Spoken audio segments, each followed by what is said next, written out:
Luwoba otandika ekintu kyo kapita asooka bamuyita kukkiriza. Baako ensigo gy'osiga, baako omuti gw'osimba. Abaana bo oba bazzukulu bo babeeko ekisiikirize kye batuulamu ng'ovuddewo.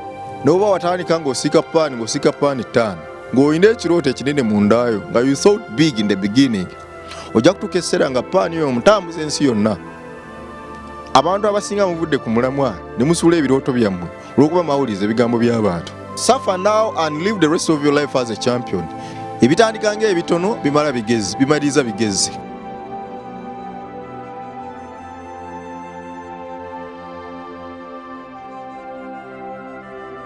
Ensi ezeyogera ebigambo mu nsi muno, era ebigambo ebyo nkakasiza ddala ebigambo ebyo bikyusa ensi. Ebigambo ebyo byankyusa, n'olwekyo nkumyewo olunaku olwaleero okugamba ebigambo bimmanyi nti bisobolera ddala okukyusa n'ofuuka omuntu ow'enjawulo. Olwanye n'olwana n'obaako w'otuuka. Naye kya buntu bulijjo omuntu bw'akusanga ng'olaajana nga biringa ebikusobedde okukwata ku mukono oba okugamba ekigambo nti toggwamu maanyi, ngenda mu maaso by'oyagala biri mu maaso. Olunaku olwaleero nkumyewo n'enkuba ey'enjawulo nga njagala ddala tutambulire ffenna ddala mu lugendo lwaffe luno olw'okwezzaamu amaanyi n'okwebudaabuda. Waliwo ebigambo eddako bye nasoma ne mbikiririzaamu ne mbiteeka mu nkola, ebigambo ebyo ne binfuula omuntu ow'enjawulo. Bw'obanga omanyi Sekka Bagenda omuwandiisi ow'enjawulo, manya waliwo ekigambo ekyankyusa kye natunuulira ne nnemerako ate ne nkiteeka mu nkola. Bw'oba omanyi Sekka Bagenda omwogezi ow'enjawulo, kigambo kye kyankyusa. Waliwo ennyiririza enze nazo olunaku olwaleero njagala nzigambe ate zikuzeemu amaanyi. Kwata peni n'olupapula, data ndowooza otaddeko awera. Kwata peni n'olupapula, buli kyenjogera ng'owandiika wansi, ate bwe mala okukiteeka wansi ng'omaze okulaba vidiyo eno, ekigambo kino kisombe paka onookiwulira nga kikubugaanye munda, ate okikole. Line esooka egamba begin with the end in the mind. Buli kintu kankudiremu katono, begin with the end in the mind. Buli kintu ky'otandika okukola kitandike ng'olina mu birowoozo bintu ogenda kumalako nakyo, ogenda kumalako. Abantu abasinga tukola ensobi nti bwe tutandika ebintu ate tubikomya mu kkubo ne tukwata ebirala, ekyo bakiyita kuwambagatana. Olunaku olwaleero mwaka ogwedde oyinza okuba obadde otunda kaduuka mu ssente emu mu kabuga akamu. Mwaka guno 2025 wasazeewo nti asidda mu dduuka kangende mu katale, ogujja ng'okola ekirala, ng'obeera omaliriza toyina kyotuukiriza kiwangudde mu byonna, kubanga bw'oba otandika toba na kumaliriza mu ndowoozayo.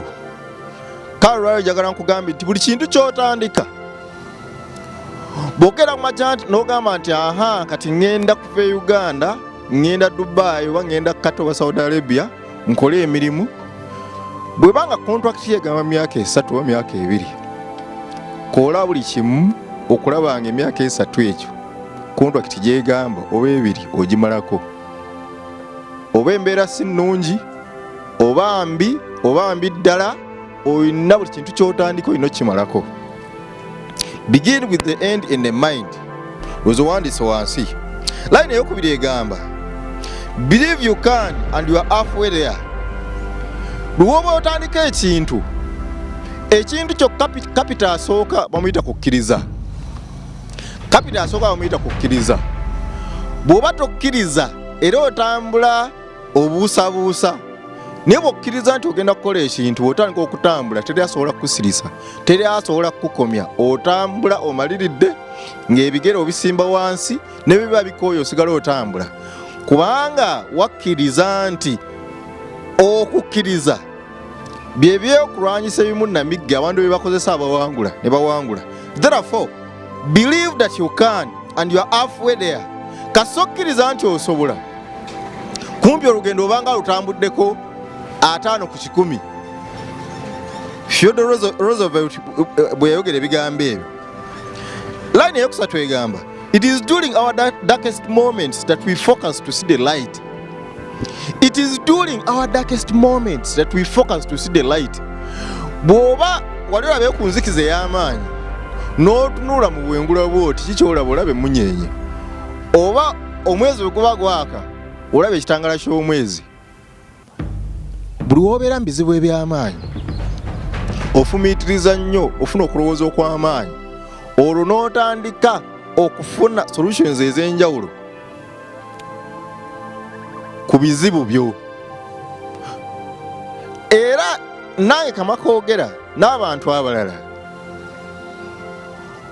abeerwanako ne babaako bwe batuuka mu nsi muno bamala kufuna bizibu ebitagambika, ebizibu ebinene bye babawaliriza okuva mu comfort zones ze baalimu ne bagenda ne balwana era ne bawangula. Ensonga lwaki obalaba essaawa zino mu kaseera akakazigizigi ng'olina ebizibu biyitirivu nga landiroodi akubanja emyezi 8, omukyala agenda kuzaala, azaala wiiki ejja, alina okugenda mu kasenge ak'enjawulo ekawempe obeewa bamulongoose kubanga omwana gwe yasooka okuzaala yamuzaala bubi.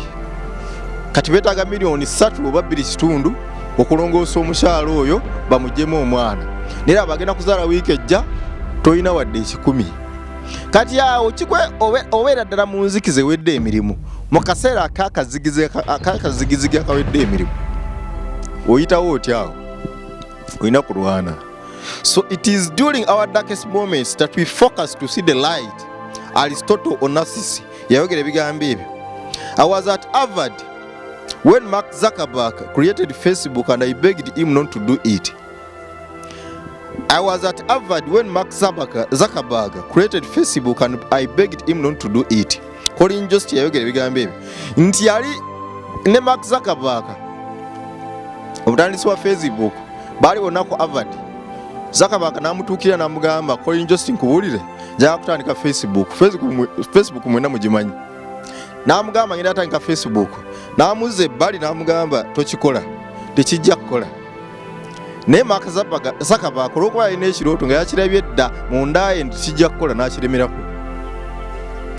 Abantu abasinga muvudde ku mulamwa ne musuula ebirooto byammwe olw'okuba mwawuliriza ebigambo by'abantu. Waliwo eddoboozi eryo erikweyogerera mu buli nnaku eryakwogererako mu ntandikwa nga ligamba baako ekintu ky'otandika, baako ekintu ky'oyingira. Naye olw'okuba wagula amatu go ne gagenda ngawuliriza ebigambo by'abantu eby'enjawulo ebisinga nga bigamba tojja kikola oba tokisobola, buli owuliriza ebigambo ebyo ebyokungulu eddoboozi eryo bifuuka eddoboozi ery'enjawulo erikubeeramu muli munda, nga gwe buli w'otunula olaba ebitasoboka, ng'olaba amakubo gonna goyolekedde okukwata era agagenda okukutwala mu kulemererwa nga gw'olaba gokka. So ono omusajja Mark Zuckerberg wadde banne baamugamba nti tokikola, tokola Facebook kubanga tekijja kukola, ye yalemerako kuba yalina ekirooto. I hated every minute of training but I said don't quit, suffer now and live the rest of your life as a champion. Muhammad Ali. I hated every minute of training but I said don't quit, suffer now and live the rest of your life as a champion. Buli omusajja Muhammad Ali buli akaseera k'okutraininga bwe kajjanga yawuliranga ekizibu ng'awulira tayagala kuva mu buliri, tayagala kuvanga muganda oli yabangamu ebiseera ebimu. Bwe yabanga agenze out ku beach oba nga tayagala kuvaayo, nga tayagala agenda ku traininga, naye eddoboozi lyamugambanga mundaye, don't quit, suffer now and live the rest of your life as a champion. Abantu bonna betutunuulira ntubeegomba balina akaseera ke bayitamu ensi keetaalaba, akaseera ak'okukola ennyo, ak'okutraininga ennyo. Usain Bolt omusajja oyo yali nakinku kati takyadduka misinde, yali nakinku mu kufubutuka. Waliwo statement yakola n'agamba nti yakola training emyaka 4, training n'amaliriza nga adduse only 9 seconds, n'afuuka world champion nga adduse 9 seconds mu misinde egy'okufubutuka emirundi 100, naye nga ya training emyaka 4 okufuuka ekyo kye yakola ekyokuddukira kumenya okuteekawo record ey'okuddukira seconds 9. So abantu abawangula ebintu bye bayitamu wano abantu abasinga tebabiraba. Biba bingi nnyo okubona kuba kungi n'okwewaayo n'okwerekereza. So suffer now and live the rest of your life as a champion. Yonna gy'oli kkiriza okubonaabona kaba kaseera katono. Oyinza okuba olina emyaka 25, myaka 3 n'oba olina 4 oba 5. Bw'oba wafuna ekirooto n'ofuluma we wali otudde n'ogaaka ngende nfuba okulaba nga ntuukiriza ekirooto ekyo, tebigenda kuba byangu, mubaamu okubonaabona kungi. Ffe ensi tetwagala kumanya, kye twagala okubuuza at the end of the day, have you succeeded? Ebiseera ebisinga abantu ne bajja babagenda ne bajja okunyuma emboozi yaabwe gye baayitamu ey'okubonaabona okw'amaanyi, omuntu omu tasobola kifumitizaako nti kyabaawo. Ne buli kintu ky'olaba ng'omuntu alina waali ng'akikola ng'okyegomba, aba alina emyaka mingi nnyo gye yateekawo ebbali wali ng'agezaako mastering ekintu ekyo, ng'agezaako kiyiga. Therefore, ono omusajja Muhammad Ali agamba, I hated every minute of training but I said, don't quit, suffer now and live the rest of your life as a champion. Abraham Lincoln yagamba, abasajja abagoberera ebyafaayo bya America ono omusajja mumumanyi, the greatest, the most lovable president America has ever seen. Ono omusajja Abraham Lincoln yagamba, I will wait and someday my time will come. Ino statement yagikola nga talina kyali tanafuga president. Naye n'agamba nja kugumiikiriza olunaku lumu obudde bwange bujja kutuuka. Oli muyimbi, ki kyokola ekyo kyolowooza nti abalala bakuyitako gwe tonatuukayo? Gumiikiriza, sigala ng'ogoba ekirooto, olunaku lumu obudde bwe bujja kutuuka. Therefore, Abraham Lincoln said, I will wait and someday my time will come, and his time came. Obudde bwe bwatuuka. He was a well-known failure. Ng'ensi yamwritinga off nga ye ebyo byagaana. Naye buli we yatuulanga awo, buli we yagendanga gy'agenze ne batamwaniriza oba ne bimulema, yeegambanga nti I'm going to wait and someday my time will come. Gumiikiriza omuyimbi ali awo, someday your time is going to come. Era ensi ejja kukkiriza nti ekyo ky'ozoofuba ng'okola ejja kikkiriza, era tujja kyaniriza, tujja kuwa ssente, tujja kuwagira, tujja kuterawo emikeeka kwoyita tujja kuterawo emikeeka red carpet oyitaawo, tuuba amatabi g'emiti nga tugamba gwaliko. Therefore, you wait, someday your time is going to come. Warren Buffett yagamba, someone is sitting in the shade today because someone planted a tree long time ago. Someone is sitting in the shade today because someone planted a tree a long time ago. Abantu abamu abeeyagala, oyinza okuba oli looya naye nga maama oba taata we yerekereza buli kimu, maama oba ne taata beerekereza byonna, ne bakutwala ku ssomero, ne bakutwala n'emu ku yunivasite ezisinga mu Uganda oba mu nsi, kati oli looya munnamateeka ow'amaanyi. Kati waliwo ebintu bye tunyumirwa ennaku zino. Tulina amasimu gano ag'okuseereza ago. Tekinologiya ali waggulu nnyo, ebintu bikyuse nnyo. Bw'oba oyagala okukola esaati yo tekyetaaga kugenda wa neighbor kwewola paasi y'amanda. Otekemu amanda owujje okumala essaawa nnamba, bakulinze mu meeting, wabula okyawujja paasi. Weetaaga amasannyalaze kufumita mu socket, paasi ng'etandika kubuguma ng'ogolola suuti yo oba saati yo, mpale yo ng'ogenda nga bakusanga mu budde. Edda bajjajjaffe batambuzanga bigere. Kati emmotoka ze tukola ffe ab'omulembe guno zeevugana zokka, endala zikolera ku masannyalaze. Naye ng'ebintu ebyo tebigudde bugwi. Waliwo abantu abajja babigezaako emabega, wadde tebabituukiriza naye bagenda baleekawo omukululo. Ffe ate abajja oluvannyuma we twajja confidence okwekkiririzaamu. kyekyo kyolaba nti ensi ekyuse era ensi eddukira ku sipiidi ya yiriiri.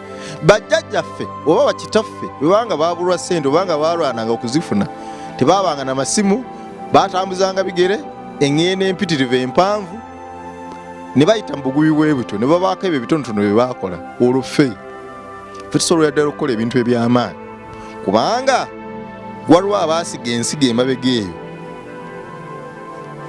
So someone is sitting in the shade today because someone planted a tree a long time ago. Baako ensigo gy'osiga, baako omuti gw'osimba. Abaana bo oba bazzukulu bo babeeko ekisiikirize kye batuulamu ng'ovuddewo oba ng'okaddiye tokyasobola.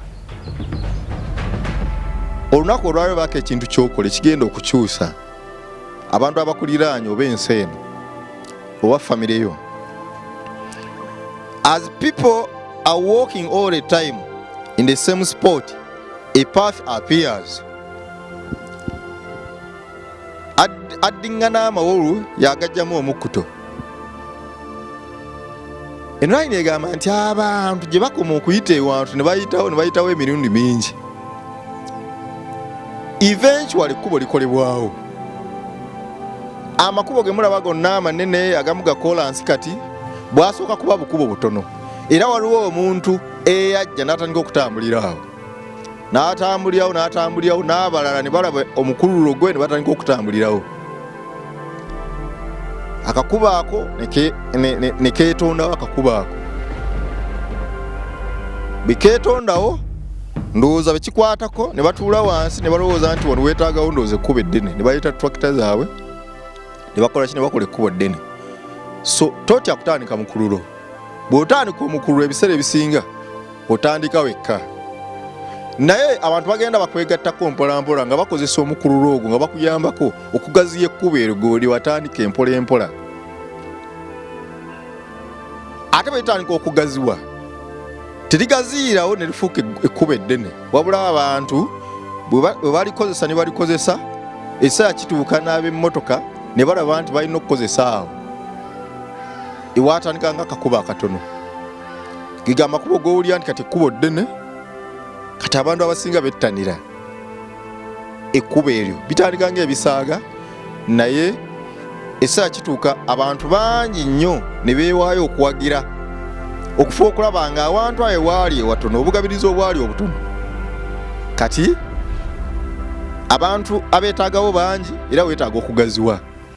Ekintu kyonna kyewatandika kyatandika ng'ekisaaga, naye ekiseera kigenda kutuuka ensi ekitegeerera ekiwagire kubanga ejja kwetaaga okukikozesa. Abantu bangi nnyo bajja kwetaaga okukozesa ekintu ekyo kyewatandika ng'oli wekka. So mbadde mbasaba mulwane, mweweeyo, togwamu maanyi, fuba okulaba ng'olina ekintu ky'otandikawo. Ekintu ekyo ky'otandikawo kijja kufuna obuwagizi. N'oba watandika ng'osiika paani 5 ng'olina ekirooto ekinene mundaayo nga you thought big in the beginning, ojja kutuuka ekiseera nga paani yo omutambuza ensi yonna, ng'omuteeka ku nnyonyi ne bamutwala abazungu ne bamulya kubanga kiriba kyazuulibwa nti paani we asinga. Naye nga watandika ng'asaaga n'akasigiri oba n'ekyoto, naye gwe mundaayo ng'olina ekirowoozo nti ogenda kukola one day paani asinga okuwooma. Abantu gwe bagenda okwettanira mu nsi yonna. So bitandika ng'ebisaaga, bitandika ng'ebirooto mu ntandikwa. Ne bimaliza bifuuse ebintu ebinene, tutandika tulekkiririzaamu nga n'abantu abatuliraanye wadde tubagamba twatula, tusobola okwatula mu ntandikwa ne tubagamba njagala kukola kino mu ntandikwa. Ne bw'okyatula ensi yonna eyimuka ebiseera ebisinga n'ekugamba tojja kukikola. Nga Mark Zuckerberg baamugamba mukwano gwe Colin Jost n'amugamba tekijja kukola, Facebook tejja kukola, Facebook tejja kukola omala budde bwo. Niye olw'okuba yali akiwulira ng'amaze n'okutuula wansi n'amanya engeri gye kigenda okukolamu, yagamba nedda nina okugenda mu maaso n'enkola Facebook kubanga kuno kwe kuyitibwa kwange, era at the end of the day ngenda kufuna buli kyenjagala ne sente nga muzitwalidde. Right now Mark Zuckerberg be bamu ku basajja abasinga obugagga mu nsi yonna, neraba bakwano be kye baamugamba ng'atandika. So mbadde nkukubiriza bw'oba olina ekintu ky'owulira mundaayo kirowoozeeko kifumiitirizeeko funa okwekkiririzaamu believe tandika okukola ekirowoozo ekyo kirifuuka ekyenjawulo era kijja kukuwa byonna bye weetaaga tova ku bigambo by'abantu tugenda kugamba tosobola mu ntandikwa naye nze nkimanyi ebitandika ng'ebitono bimaliriza bigezi mukama abankumira olunaku olwaleero amannya nze Sekka Bagenda osobola okunoonyaako ku 0742 13 58 65 0742 13 58 65 mbaagaliza buwanguzi njagala oddemu amaanyi owandiise ebigambo ebyo wansi bisome obifumiitirizeeko ate obeeko kyokola totuulaawo teweekubagiza osobolera ddala nawe okuwangula mweraba